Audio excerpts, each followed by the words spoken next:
तो जो आज का जो सेशन है वो रिकॉर्डेड जा रहा है because you can see I will not be able to available for the live class. Okay, तो इसके लिए आज के सेशन को एकदम अच्छी तरह देखिए और जो भी डाउट रहेंगे वो कल जब मैं लाइव आऊँगा तब आप उसमें सारे डाउट पूछ सकते हैं। ओके, तो हम लोगों ने स्टार्ट किया था द डिफरेंट पैटर्न्स। तो मेंडलियन इनहेरिटेंस तो हमने देख लिया, लेकिन मेंडल के बाद में जब बाकी साइंटिस्ट ने, दूसरे साइंटिस्ट ने और कैरेक्टर्स को स्टडी किया तो उन्हें फिर मेंडल्स के पैटर्न से थोड़ा सा वेरिएशन ही कैन सी देखने को मिला। तो ये वेरिएशन जो था मेंडल के रेशियोस में था। ओके, और मेंडल के कंसेप्ट से थोड़ा सा कैसी डिविएशन बोलते हैं हम लोग। मतलब कुछ पैटर्न जो थे, कुछ कैरेक्टर जो साइंटिस्ट लोगों ने स्टडी किया दूसरे प्लांट्स के, दूसरे ऑर्गेनिज्म पे, तो वो मेंडल के नियम को फॉलो नहीं कर रहे थे या मेंडल के जो रेशियो है उसको फॉलो नहीं कर रहे थे, तो उसको भी फिर स्टडी करना चालू किया। तो इसको क्या कहते हैं हम लोग, deviation from Mendel's you can C finding. तो क्या लिखा है देखिए। ओके, तो ये सब इंपॉर्टेंट है। अगर आप नीट लेवल का कर रहे हो तो इसमें with the passage of time,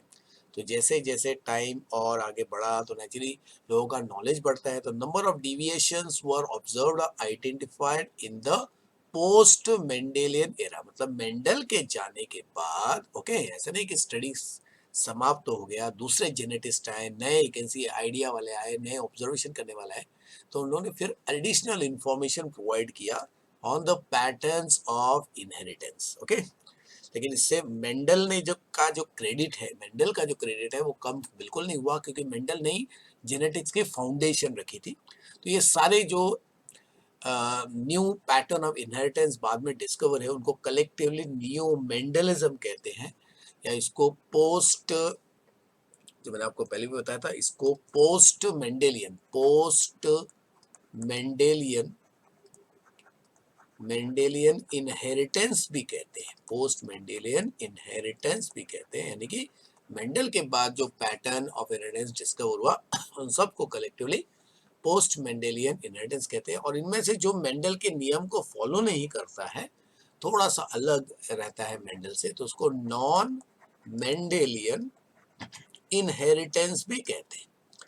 क्योंकि फिर से रिवाइज करते हैं कि मेंडल के हिसाब से देखो, किसी भी कैरेक्टर के दो ही पॉसिबिलिटी होते हैं, एक डोमिनेंट होता है, एक रिसेसिव होता है। और जो डोमिनेंट होता है वो रिसेसिव को बिल्कुल भी एक अर्थ से अपना इफेक्ट प्रोड्यूस करने को नहीं देता है। और तब आप बोल सकते हो जब हाइब्रिड इंडिविजुअल आपके पास है, तो हाइब्रिड में only dominant Aleel dominant Aleel shows the effect, है ना। और इसके लिए मेंडल ने जो डोमिनेंस वाला पैटर्न स्टडी किया था, तो वो था आपका कंप्लीट डोमिनेंस, जो कल मैंने लास्ट टाइम आपको बताया था। ओके, अंडरस्टूड, डोमिनेंस कहते हैं, और डे बिफोर स्टडी। ओके, तो देखो, तो स्टेटमेंट देखो अभी बच्चों। ओके, तो स्टेटमेंट अभी क्या कहता है कि it was observed that the phenotypic expression of the gene can be modified और influenced by some other gene या नॉन अलील्स, है ना। ये कंसेप्ट मैंने आपको देखो लास्ट लेक्चर में आपको समझाया था। एक ही जीन का जो अलील होता है वो दूसरे जीन के अलील का नॉन अलील कहा जाता है।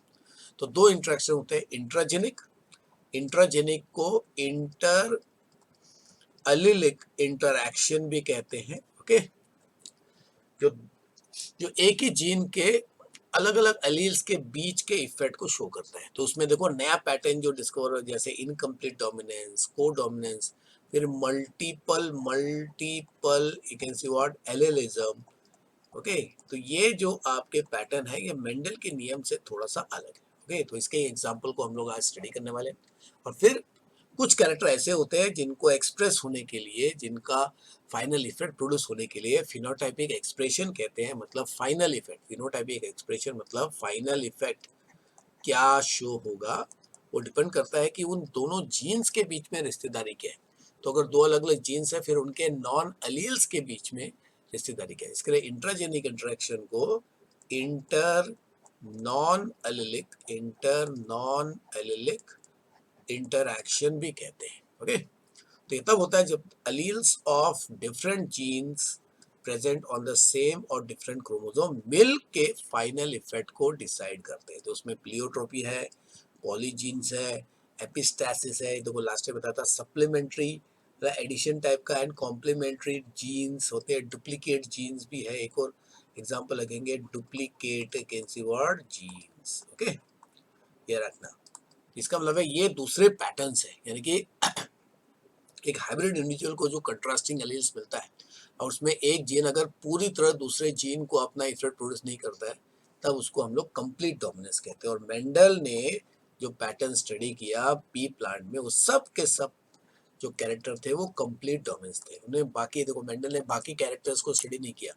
अगर मेंडल ने सारे कैरेक्टर जैसे पत्ते का स्ट्रक्चर स्टडी की नहीं किया, स्टेम का डायमीटर स्टडी नहीं किया, तो शायद ये पैटर्न भी वो डिस्कवर कर पाते। लेकिन मेंडल ने जो जो कैरेक्टर स्टडी किया, उन सब कैरेक्टर में एक ही कॉमन फीचर था कि दे शो कंप्लीट डोमिनेंस। और हर एक ऐसी कैरेक्टर के दो ही ट्राइट या दो ही ऑप्शन थे, मतलब जो जीन है जो इस पर्टिकुलर कैरेक्टर को कंट्रोल कर रहे थे उनके दो ही एलील्स थे। ओके, लेकिन कुछ केस में मल्टीपल एलीलिज्म एक ऐसी शो होता है। चलिए अभी एक एक करके हमको इनमें से कुछ पैटर्न को स्टडी करना है, बहुत ही इंटरेस्टिंग पैटर्न है। ओके, तो पहला है इनकम्प्लीट डोमिनेंस।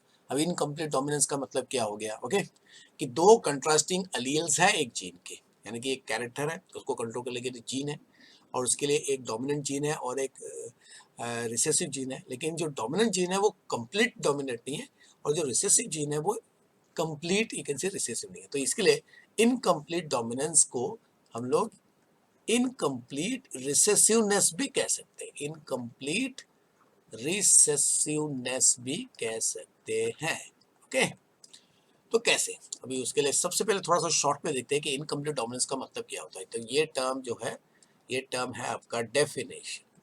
तो इट इज एन इनहेरिटेंस जिसमें हेट्रोजाइगस ऑफस्प्रिंग मतलब हाइब्रिड, यानी जो F1 जनरेशन है वो क्या शो करता है? वो शो करता है intermediate character between two parental characteristic. Okay, तो F1 ऑफस्प्रिंग जो है वो अपने दोनों पेरेंट के कैरेक्टर का एवरेज कैरेक्टर शो करता है। जैसे अगर इसका मतलब है, हमने क्या देखा था मेंडल के हिसाब से, देखो टॉल की शादी ड्वार्फ से अगर होती है तो इससे F1 जनरेशन सारे के सारे टॉल मिलते हैं।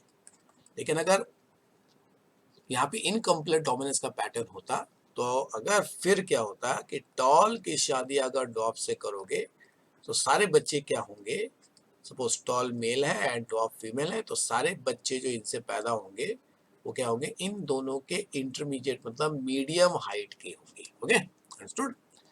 सो तो एग्जांपल जो आपको पढ़ना है वो है स्नैपड्रैगन, जिसको डॉग फ्लावर भी कहते हैं, और एंटी राइनम एक ऐसी स्पीशीज। ओके, तो डॉग फ्लावर इसके कहते हैं। अगर इस फ्लावर को, तो ये फ्लावर जो दिखते हैं इसके फ्लावर का, तो एकदम इस टाइप का फ्लावर होता है। ओके, साइड व्यू में ऐसा दिखता है।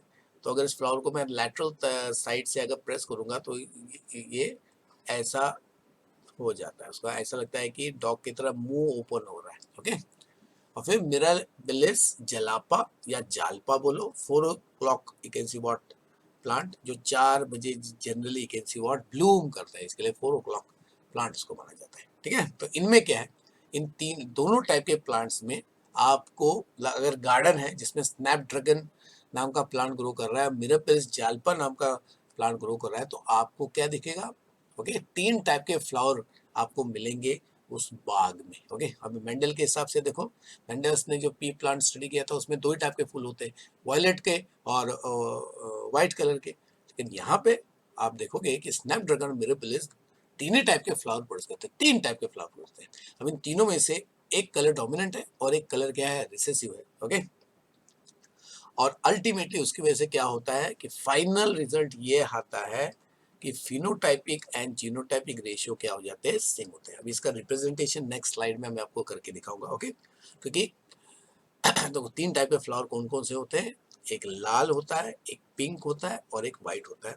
तो जो फिनोटाइपिक रेशियो मिलता है वो 1:2:1 मिलता है, और जो फिनोटाइपिक रेशियो है उतना ही जीनोटाइपिक रेशियो मिलता है। ओके, क्योंकि रेड कलर आता है because of capital R, pink colour आता है because of capital R small R, और व्हाइट कलर आता है बिकॉज ऑफ स्मॉल आर। देखो मैंने इसको हिंट दिया था। ओके, इसका मतलब है इनकम्प्लीट डोमिनेंस में phenotypic ratio and genotypic ratio are same, जो मेंडल के नियम को थोड़ा सा अपोज कर रहा है। क्योंकि मेंडल के हिसाब से देखो फिनोटाइपिक रेशियो ओके कितना मिलना चाहिए? इज नॉट 3:1, ये मेंडल्स रेशियो था, है ना? फिनोटाइपिक रेशियो जो है वो 3:1 होना चाहिए था, तो यहाँ पे 3:1 की जगह पे आपका आ रहा है 1:2:1। तो phenotypic ratio and genotypic ratio both are same, और वो सेम कितना है 1:2:1। और ये कैसे, तो उसको हम लोग रिप्रेजेंट जरूर करेंगे बच्चों अभी। Okay, it means that R जो था, आर जीन जो डोमिनेंट जीन था वो कंप्लीटली डोमिनेंट नहीं है ओवर स्मॉल आर। ओके, और स्मॉल आर कंप्लीटली रिसेसिव नहीं है, यानी कि दोनों जीन जो है अपना अपना थोड़ा थोड़ा पार्शियल, तो कंप्लीटली मतलब ओके थोड़ा थोड़ा इफेक्ट अपना प्रोड्यूस करते हैं। उसकी वजह से नेचुरली हाइट न तो टॉल की तरह होती है, मतलब रेड की तरह होती है, न तो वाइट की तरह होती है। ओके, सो तो pea plant also show incomplete dominance in some tribe. तो ये आपका बहुत इंपॉर्टेंट है, मैंने ने उन कैरेक्टर को स्टडी नहीं किया। ओके, तो उसमें था लीफ जो है, लीफ का उसका शेप, लीफ का शेप। ओके, तो ये ट्राइड सी पी प्लांट में मेंडल ने स्टडी नहीं किया था। ठीक है, चलिए अब इसको अगर हम लोग रिप्रेजेंट करेंगे। ओके, देखो बच्चों, ये है आपका स्नैपड्रैगन सी व्हाट आपका प्लांट, जिसमें आपको देखो 3 कलर के फ्लावर दिख रहे हैं। अभी ये जो फ्लावर दिख रहा है देखो, ये कौन सा है आपका, रेड कलर का है ना। फिर आपको एक सी यहाँ पे आपको ये वाइट कलर का फ्लावर दिख रहा है, और फिर उसी के ऊपर यहाँ पे पिंक कलर का फ्लावर दिख रहा है। एक दूसरे डायग्राम से भी हम लोग रिप्रेजेंट करेंगे। Okay, understood. तो अभी देखो इसका अभी क्रॉसिंग का अगर देखते हैं, देखो क्रॉसिंग, तो क्रॉसिंग का देखो नियम क्या है पहले ही, कि जो रेड कलर है वो डोमिनेंट है। ओके, तो इसके रेड कलर के लिए, रेड कलर फ्लावर वाले प्लांट का जीनोटाइप होगा कैपिटल आर, कैपिटल आर। और फिर व्हाइट कलर जो है वो रिसेसिव है, तो उसका जीनोटाइप हो जाएगा स्मॉल आर, स्मॉल आर। ये हो गया रूल के हिसाब से। और मैंने आपको बोला कि आप किसी भी क्वेश्चन को जब आप वैकेंसी लिखोगे तो सबसे पहले जीनोटाइप को डिफाइन ठीक से करना है। ओके, तो कैपिटल आर देखो एक ही टाइप का गैमेट बनाएगा, सारे गैमेट्स होंगे कैपिटल आर, और वाइट वाला एक ही टाइप का गैमेट बनाएगा स्मॉल आर। और इन दोनों के यूनियन से जो जीनोटाइप बनेगा वो कैपिटल आर, स्मॉल आर होगा। अगर ये मेंडल के नियम को फॉलो करता तो सारे के सारे वैकेंसी बच्चे जो पैदा होते हैं वो क्या होने चाहिए थे, रेड होने चाहिए, क्योंकि रेड डोमिनेंट है, और व्हाइट क्या है आपका, रिसेसिव है। लेकिन जो F1 जनरेशन प्रोड्यूस होता है, F1 जनरेशन, तो it is found to be all pink. और पिंक कलर कौन सा कलर है, वो इंटरमीडिएट कलर है, यानी कि यहाँ पे hybrid exactly average vacancy character show करता है ना। ठीक है, यानी कि देखो लाल को आप व्हाइट में मिक्स कर दो तो पिंक कलर आएगा। ओके, तो नेक्स्ट स्टेप में हम लोग क्या करते हैं कि सेल्फिंग करते हैं, सेल्फिंग ऑफ पिंक। तो पिंक कलर की जब सेल्फिंग की गई तो उन्होंने देखा कि एक इंडिविजुअल जो है, देखो एक इंडिविजुअल के पास कैपिटल आर कॉम्बिनेशन आएगा, दो के पास capital R small R combination आएगा, और एक इंडिविजुअल के पास स्मॉल आर कॉम्बिनेशन आएगा। ओके, और यहाँ पे ऐसा है कि जैसा जीनोटाइप वैसा फिनोटाइप, एग्जैक्टली अगर बोलेंगे, क्योंकि कैपिटल आर मतलब दोनों, यानी कि एकदम सिंपल, कैपिटल आर दोनों जीन लाल है तो रेड कलर आ रहा है, स्मॉल आर दोनों जीन व्हाइट कंट्रोल करते हैं तो कलर व्हाइट आ रहा है, और कैपिटल आर स्मॉल आर में क्या है कि रेड जीन भी है व्हाइट जीन भी है, तो दोनों का थोड़ा थोड़ा इफेक्ट एक यानी कि दोनों कंबाइन हो रहे हैं, और एक इंटरमीडिएट एक आपका कलर डेवलप हो रहा है, दैट इज पिंक। ओके, तो दैट्स वाई जैसा जीनोटाइप है वैसा ही फिनोटाइप आ रहा है। तो जीनोटाइप इज इक्वल टू, यानी कि genotype and phenotype is what, same. और ये रेशियो है आपका 1:2:1, यानी कि 1 individual dominant, 1 individual recessive, and 1 individual intermediate आपको मिल रहा है। ओके, और ये है खासियत किसकी, आपका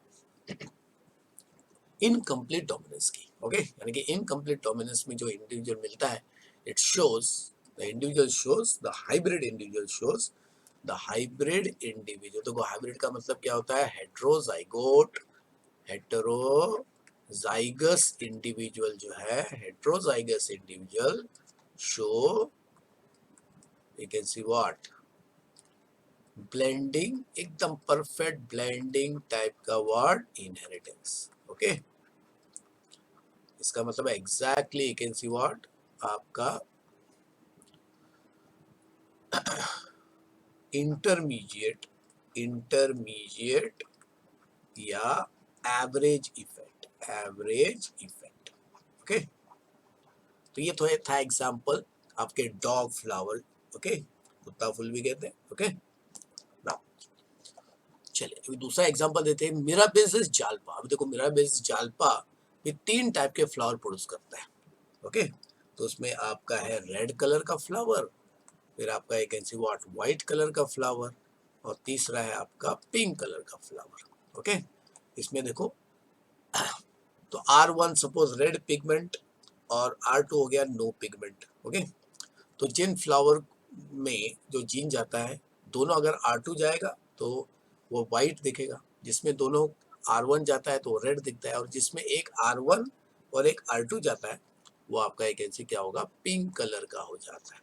ओके, तो इसको भी ऐसे रिप्रेजेंट कर सकते हैं ना, यानी कि यहाँ पे देखो, यहाँ पे रिप्रेजेंटेशन करने के लिए दोनों जीन को कैपिटल R दिया है, लेकिन यहाँ पे अल्टीमेटली ये ये सारी रिप्रेजेंटेशन है, क्योंकि अगर हम लोग वैकेंसी आपके रूल के हिसाब से करें तो यहाँ पे भी नेचुरली रेड कलर जो है, रेड कलर उसका जीनोटाइप होगा कैपिटल आर, और व्हाइट कलर वाले फ्लावर का जीनोटाइप होगा स्मॉल आर, है ना। तो capital R will produce only one type of gamete, small R will produce only one type of gamete. तो इनका अभी यूनियन करोगे तो यूनियन करने से जो अभी प्लांट तैयार होगा वो होगा कैपिटल आर स्मॉल आर, है ना। और capital R small R here is going to produce what pink colour flower. यानी कि देखो ये पेरेंट है और ये आपका F1 जनरेशन, और F1 जनरेशन की अगर आप शादी करोगे तो कर देते भाई, F1 जनरेशन की शादी एक ऑर्डिनरी तरीके से करेंगे तो आपका अगर एक कैपिटल आर स्मॉल आर इसको कैपिटल आर स्मॉल से कंबाइन कर देंगे या क्रॉस कर देंगे इसका, तो फिर क्या इफेक्ट है भाई, तो capital R small R 2 type के गैमेट्स बनाएगा, कैपिटल आर जाएगा आधे में, स्मॉल आर जाएगा दूसरे में, और फिर दूसरा भी आपका कैपिटल आर स्मॉल आर बनाएगा। डायरेक्ट भी हम लोग दिखा सकते हैं, तो कैपिटल आर के साथ अगर गया तो कैपिटल आर मतलब रेड कलर का फ्लावर प्रोड्यूस होगा।